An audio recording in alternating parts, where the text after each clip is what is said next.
Hello everyone, मैं हूं लोकेंद्र सिंह और आज हम देखेंगे एनसीईआरटी हिस्ट्री क्लास 8th का second chapter from trade to territory. ये उसका सेकंड पार्ट है। Company rule expand. देखिए, अगर हम 1757 से लेके 1857 तक नज़र डालें तो ईस्ट इंडिया कंपनी ने इंडियंस पर मतलब इंडियन स्टेट्स पर जो कि प्रोविंसेस थी उन पर कभी भी डायरेक्ट अटैक नहीं करा। इसके बदले में उन्होंने ईस्ट इंडिया कंपनी ने पॉलिटिकली, इकोनॉमिकली, डिप्लोमेट तरीके से इंडियन स्टेट्स को अपने कंट्रोल में करा था। आफ्टर बैटल ऑफ बक्सर, देखिए ईस्ट इंडिया कंपनी ने क्या करा कि इंडियन स्टेट में अपना रेसिडेंट अपॉइंट कर। रेसिडेंट एक पोस्ट होती है, वो पॉलिटिकल और कमर्शियल एजेंट होते हैं ईस्ट इंडिया कंपनी के, जो कि कंपनी के लिए काम करते हैं, कंपनी के इंटरेस्ट को बढ़ाने के लिए। और इसी के साथ साथ east India company Indian states के मामलों में मतलब राजाओं के एडमिनिस्ट्रेशन पर इंटरफेयर करने लगी। अब वो चाहती थी, वो भी डिसाइड करने लगी थी कि वहाँ का सक्सेसर कौन होगा, अब वहाँ का राजा कौन होगा, एडमिनिस्ट्रेशन कौन संभालेगा। और कभी कभी फिर उन ईस्ट इंडिया कंपनी ने उन्हें फोर्स करा कि वो सब्सिडरी अलायंस की पॉलिसी को अपनाए। सब्सिडरी अलायंस क्या होता था कि अब इंडिया के राजा अपनी रक्षा के लिए वो सिपाही नहीं रख सकते थे। ईस्ट इंडिया कंपनी मतलब जो अंग्रेज़ लोग हैं वो उसको सिपाही मुहैया कराएगी, मतलब ईस्ट इंडिया कंपनी की तरफ से प्रोटेक्ट किया जाएगा। और जो पेमेंट नहीं दे पाएगा, मतलब जो राजा इनकी पेमेंट देने में चूक जाता था, उससे फ़ाइन के रूप में किसी राजा की ज़मीन या उसकी जो टेरिटरी अपने अंडर में ले लिया करते थे। इसका एक एग्ज़ाम्पल भी है। 1798 से लेकर 1905 तक रिचर्ड वेल्सले गवर्नर था, गवर्नर जनरल। उसने अवध के नवाब पर ये फ़ोर्स लगाया था और उसकी टेरिटरी मतलब अवध अवध का जो नवाब था वो पेमेंट देने में चूक गया था, तो उसकी टेरिटरी हड़प ली थी। और इसी तरीके से जो हैदराबाद में भी ऐसा ही हुआ था।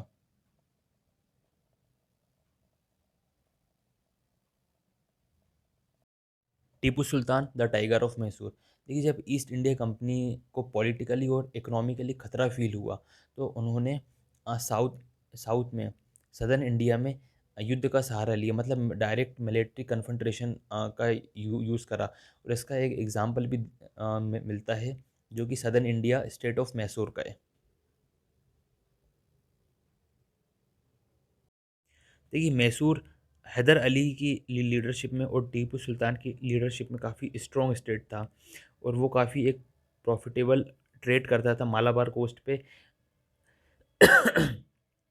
काली मिर्च और कार्डेमन का जो एक्सपोर्ट इंपोर्ट किया करता था। और 1785 में टीपू सुल्तान ने जो एक्सपोर्ट है सैंडलवुड का, काली मिर्च का और वो कार्डेमन का, जो कि ईस्ट इंडिया कंपनी के साथ किया होता था, उसको बंद कर दिया। और इसके अलावा जो फ्रांसीस लोग हैं, मतलब जो फ्रेंच लोग हैं, उनके साथ टीपू सुल्तान ने अपने रिलेशनशिप को स्ट्रॉन्ग करा, और जो अपनी आर्मी है उसको काफ़ी स्ट्रॉन्ग करा, मतलब उसको मॉडर्नाइजेशन करा। टीपू सुल्तान के इस डिसीजन से ब्रिटिश को काफ़ी गुस्सा आया, और उन्हें टीपू सुल्तान से अब खतरा महसूस होने लगा। उन्होंने लगा कि अब टीपू सुल्तान बहुत ही एम्बिशियस, एरोगेंट और ईस्ट इंडिया कंपनी के लिए डेंजरस हैं। उन्हें कंट्रोल करना और उन्हें क्रश करना, मतलब उन्हें मारना बहुत ज़रूरी है। तो ईस्ट इंडिया कंपनी ने टीपू सुल्तान के साथ 4 लड़ाइयाँ लड़ी, जिसमें से लास्ट थी 1799 में, और बैटल ऑफ श्री रंगपट्टनम में टीपू सुल्तान की डेथ हो जाती है। बाद में जो मैसूर का जो शासन है, मैसूर मैसूर को वोडराय फैमिली को, मतलब जो पहले शासक थे, उनको सौंप दिया जाता है।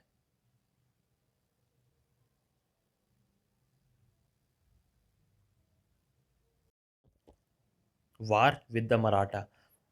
East India Company late 18th century में मराठाओं के साथ भी लड़ने के लिए और मराठा को डिस्ट्रॉय करने के लिए भी सोच रही थी। जब थर्ड बैटल ऑफ पानीपत हुआ 1761 में, और जो मराठाओं का सपना था दिल्ली में अपना अधिकार करके पूरे इंडिया पे शासन करना, तो वो उनका टूट गया। उसके बाद मराठा कई हिस्सों में मतलब उनके जो स्टेट्स हैं कई हिस्सों में बढ़ गए। सिंधिया, होलकर, गायकवाड़ और भोंसले। और बाद में जो इनके और जो फेमस थे महेशदी सिंधिया और नाना फडणवीस, ये एक फेमस मराठा सोल्जर थे और एक लेट 18th सेंचुरी के दौरान इस टाइम के।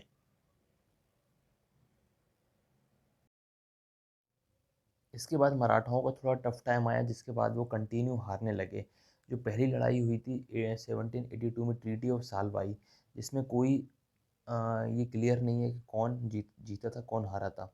और सेकंड एंग्लो मराठा वार हुआ था 1803 से ले 1805 तक, जिसमें ब्रिटिश ने उड़ीसा को अपने अपने कब्ज़े में कर लिया था, और नॉर्थ यमुना टेरिटरी और दिल्ली और आगरा। और थर्ड एंग्लो मराठा वार में मराठाओं को कम्प्लीटली डिस्ट्रॉय कर दिया था और पेशवा को कानपुर शिफ्ट कर दिया था पेंशन के लिए। और ईस्ट इंडिया कंपनी ने पूरा कंट्रोल कर लिया था साउथ विंध्याचल पे। The claim to paramountcy. 19th century तक आते आते अंग्रेज़ लोग युद्ध नीति को अपनाने लगे थे, मतलब एग्रेसिव पॉलिसी को अपनाने लगे थे। ज़बरदस्ती इंडियन स्टेट्स को कंट्रोल करने लगे थे। 1813 से लेकर 1823 तक जो गवर्नर जनरल था वो लॉर्ड हेस्टिंग था। लॉर्ड हेस्टिंग एक न्यू पॉलिसी लेकर आया था जिसका नाम था पैरामाउंटेसी। पैरामाउंटेसी के तहत इंडियन स्टेट्स को नीचे माना जाता था और पैरामाउंटेसी को सुप्रीम माना जाता था। उसका ऐसा मानना था कि इंडियन स्टेट्स को हम जब चाहें अपने कंट्रोल में ले सकते हैं, और ये ऐसा ब्रिटिश पॉलिसी का बाद में दिखाई भी दिया था। ये प्रोसेस इतनी आसान नहीं थी कि मतलब कब्ज़ा करना। ब्रिटिश ने ट्राई करा कि एक स्मॉल स्टेट है कित्तूर, जो कि अभी कर्नाटका में है। तो वहाँ की जो रानी थी रानी चन्नामन, उन्होंने इसके खिलाफ आवाज़ उठाई और अंग्रेज़ों के खिलाफ युद्ध छेड़ दी, जब अंग्रेज़ इनकी टेरिटरी को, कित्तूर को कब्ज़ा करने आए थे। बट 1824 में इन्हें अरेस्ट कर लिया गया और 1829 मतलब 1829 में इनकी डेथ हो गई। बट इसके बाद ही एक रैयाना था जो कि एक चौकीदार था कित्तूर का, फिर इसने अंग्रेज़ों के खिलाफ आवाज़ उठाई और इसने ब्रिटिश के सारे कैंप और रिकॉर्ड्स को डिस्ट्रॉय कर दिया। लेकिन 1830 तक इसको भी फांसी की सज़ा दे दी गई थी। और आगे भी कुछ हैं जो क्रांतिकारी हैं जिनके बारे में आगे इस बुक में दिया हुआ है।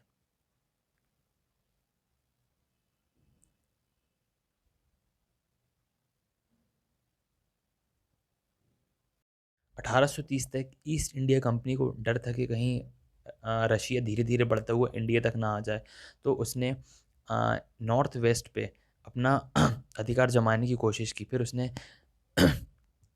अफ़गानिस्तान को ईस्ट इंडिया कंपनी ने अपने कब्ज़े में ले लिया और इनडायरेक्टली वहाँ पर एक कंपनी वहाँ पर भी इस्टेब्लिश की। और फिर बाद में 1843 तक ईस्ट इंडिया कंपनी ने सिंध को अपने कंट्रोल में कर लिया। लेकिन जब पंजाब को अपने कंट्रोल में करना चाहा तो वहाँ पर महाराजा रणजीत सिंह ने उनको कंट्रोल नहीं करने दिया। लेकिन 1839 में महाराजा रणजीत सिंह की मृत्यु के बाद 1849 तक ईस्ट इंडिया कंपनी ने पंजाब को भी अपने कंट्रोल में ले लिया था। Doctrine of labs. अब देखिए अंग्रेज़ लोग इंडिया को ऑलमोस्ट अपने अंडर में कर चुके थे। अब मतलब बाकी जो बचा कुचा था वो और अपने कंट्रोल में कर लिया था। फिर एक डलहौज़ी थे लॉर्ड डलहौज़ी जो उस टाइम का गवर्नर जनरल था। वो एक पॉलिसी लेकर आया था जिसका नाम था डॉक्ट्रिन ऑफ लैप्स। इस पॉलिसी के तहत, ये पॉलिसी का मतलब ये होता है कि यदि किसी राजा का कोई मेल संतान नहीं है, मतलब कोई लड़का नहीं है, तो उसको मतलब बिना अपने मेल संतान की यदि उसकी मृत्यु हो जाती तो उसकी ज़मीन का हिस्सा, जो जितनी भी ज़मीन है उसकी, वो अंग्रेज़ों की कहलाई जाएगी। और धीरे धीरे इस तरह से सबसे पहले सतारा उनके कब्ज़े में आई, और संबलपुर उनके कंट्रोल में आई, उदयपुर आई, नागपुर आई, फिर झांसी आई।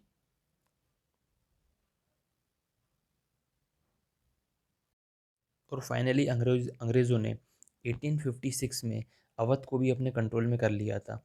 और ब्रिटिश ने ये आर्गुमेंट दी कि वो ऑब्लिक बाय ड्यूटी, मतलब वो मजबूर हैं ये करने के लिए, अवध को अपने कंट्रोल में करने के लिए, क्योंकि अवध का राजा जो है वो मिस गवर्नमेंट है, मतलब वो शासन को सही तरीके से नहीं चला पा रहे हैं, और इस तरीके से अवध को भी अपने कंट्रोल में कर लिया। लेकिन पीपल ऑफ अवध, जो अवध के लोग हैं, अवध की जनता है, वो 1850 ये देखकर कि अवध के नवाब को हटाकर उन्होंने अवध को अपने कंट्रोल में कर लिया, वो लोग भी 1857 के रिवोल्ट में शामिल हो गए।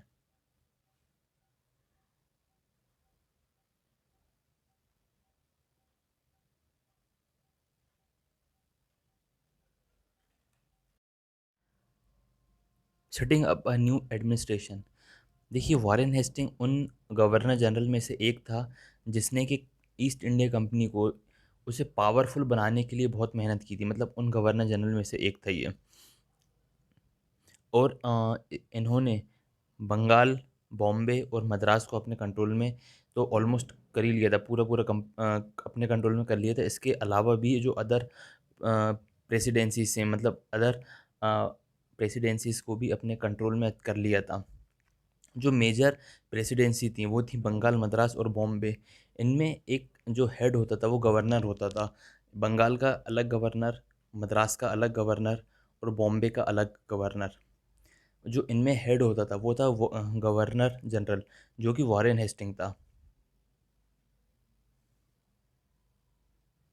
1772 में एक नया कानून आया जिसमें ये कहा गया कि हर ज़िले में दो कोर्ट होंगी। एक क्रिमिनल कोर्ट होगी जिसे फौजदारी अदालत कहेंगे, और एक होगी सिविल कोर्ट जिसे दीवानी अदालत कहेंगे। और मौलवीज और हिंदू पंडित इनके लोग कानून की व्याख्या करेंगे। और क्रिमिनल कोर्ट अंडर होगा काजी और मुफ्ती के, जो कि कलेक्टर के सुपरविज़न में ही काम करेंगे।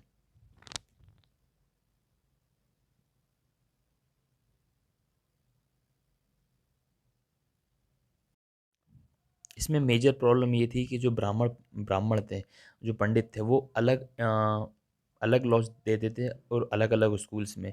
तो इन सबको ख़त्म करने के लिए 1775 में 11 पंडितों को बुलाया गया। मतलब काफ़ी अलग अलग होता था, तो इसलिए 1775 में 11 पंडित को बुलाया गया हिंदू लॉ को मतलब कंपाइल करने के लिए। और इसका जो ट्रांसलेट मतलब इंग्लिश में करा था, जिसको NB हेल ने। और 1778 में मुस्लिम लॉ को भी कंपाइल किया गया यूरोपियन जज के लिए। और इसके तहत 1773 में एक रेगुलेटिंग एक्ट आया जिसके तहत सुप्रीम कोर्ट की स्थापना की गई, और सदर निज़ामत अदालत की स्थापना की गई कलकत्ता में।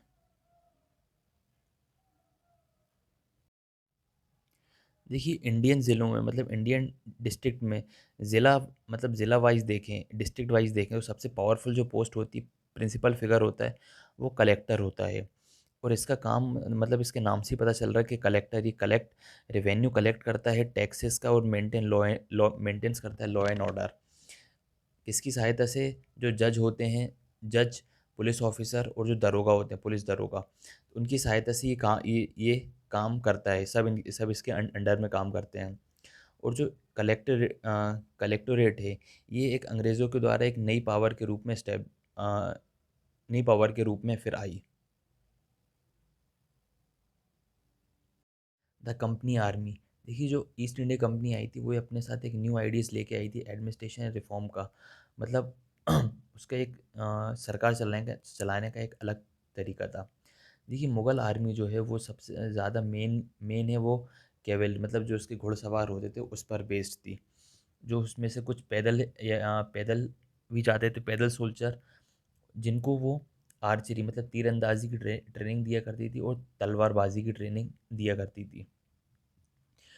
और जो लोकल ज़मींदार हैं, जो जहाँ के पीजेंट हैं, वो इसको मुगल्स को इनकी आर्मी के लिए पैदल सोल्जर मुहैया करवाया करते थे। अब यहाँ से कुछ बदलाव हुए। देखिए, 18th सेंचुरी में क्या हुआ कि मुगल्स जब अपने सिपाहियों के लिए भर्ती करा रहे थे, मतलब रिक्रूट करा रहे थे अवध और बनारस से, वो क्या करते थे, अपनी आर्मी को, जो सोल्जर्स हैं, उन्हें ट्रेनिंग दिया करते थे मतलब किसान से उनको प्रोफेशनल सोल्जर बनाया जाता था। और यही फार्मूला ईस्ट इंडिया कंपनी ने भी अपनाया मुगल्स मुगल्स को देखकर। और जो सिपॉय वर्ड है, SEPOY, सिपॉय वर्ड है, वो भारतीय शब्द सिपाही से ही बना है। 1820 तक देखिए जो वार टेक्नोलॉजी, मतलब 1820 में ये टेक्नोलॉजी थोड़ी बदल गई, मतलब जो युद्ध की रणनीति है वो थोड़ी बदल गई, क्योंकि ईस्ट इंडिया कंपनी जो ब्रिटिश एम्पायर है वो लड़ाई लड़ रहा था बर्मा के साथ, अफगानिस्तान के साथ और इजिप्ट के साथ। तो वो जो सोल्जर हैं मस्केट्स और मैच लॉक का यूज़, मतलब मस मस्केट्स का मतलब होता है जो सिपाही बंदूक लेकर चलते हैं उन्हें कहते हैं मस्केट्स, और जो मैच लॉक से इसका मतलब होता है एक पुराने ज़माने की बंदूक होती थी जिसको माचिस की चिंगारी के द्वारा मतलब यूज़ किया जाता था। और इसके साथ साथ सोल्जर्स की जो पैदल होते हैं, जो पैदल पैदल चलते हैं सोल्जर्स, तो उनकी काफ़ी इम्पोर्टेंट, मतलब बहुत ज़्यादा युद्ध में इम्पोर्टेंट रखा देते हैं। और देखिए 19th सेंचुरी की शुरुआत में जब ब्रिटिश ने अपने सोल्जर्स को रिक्रूट करा तो एक नया कल्चर आया ब्रिटिश में, मतलब इंडिया में, यूनिफॉर्म यूनिफॉर्म मिलिट्री कल्चर। और सिपाही, ये रहा एक सिपाही,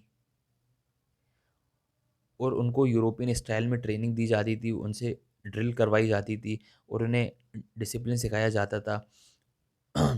बट इसके अलावा कई सारी प्रॉब्लम भी आई जिन्हें ईस्ट इंडिया कंपनी ब्रिटिश को उनकी कास्ट इग्नोर इग्नोर करनी पड़ती थी।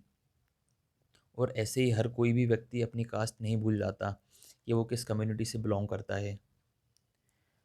और सिपाही क्या फील करते थे, उनके बारे में उनका क्या सोचना था, और 1857 का रिवोल्ट क्यों हुआ, इसके बारे में चैप्टर 5 में दिया हुआ है।